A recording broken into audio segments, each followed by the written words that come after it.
What's going on, team? Welcome back to another video. Before we get started, just wanted to show you guys the group chat. Every morning I give my plan on basically my long positions, my short positions for every stock that I'm looking at. I even give a little chart, and I also drop a video, and sometimes we go live as well, to explain my buy positions, my sell positions, and you guys can ask questions.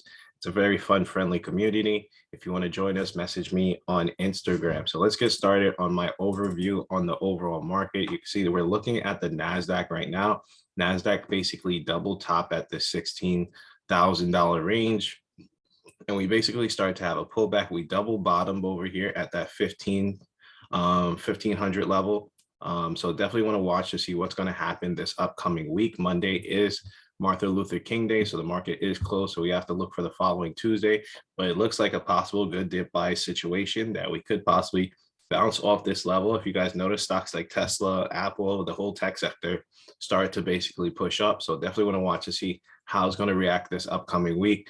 We did bottom on the RSI as well. Looks like we're going to go back towards those 15.8 levels, and we're still below the SMA. For those of you who do not know what the SMA is, that's this blue line over here. When the stocks are above it, that means the stock is more in favor for an upward trend. When the stock is below it, and it's a little bit more bearish. So you can see it's been struggling to get above that SMA, and we basically had that drop over here. So let's see if we could kind of bounce towards it. That's for the NASDAQ. Let's go over to the S&P 500 SPY. All right, so looking at the SPY over here, this is an ETF of the S&P 500. You can see same kind of situation with the SPY, right? SPY keeps on bouncing around this 460 area. You can see 460 has been a major traffic area for the SPY in the past. So definitely a good potential dip buy situation. You can see that yesterday we were actually falling. If we drop down towards like a smaller chart, let's go down towards a 10-minute. You can see that we basically were falling from that 473. We had that nice little gap up in the morning. We kind of double topped that 473 the previous day on the 12th. On the 12th, we had resistance at 473, and you see we kind of went sideways on the 13th, and on the 14th, we basically hit that 473 again, and we start to fall. Massive drop, and then you can see around that 460 level, we started to basically bounce again. So let's see if this bounce holds. There's a lot of crazy news going on right now. New COVID variants, CPI data, inflation. The banks weren't even doing too well yesterday as well after earnings.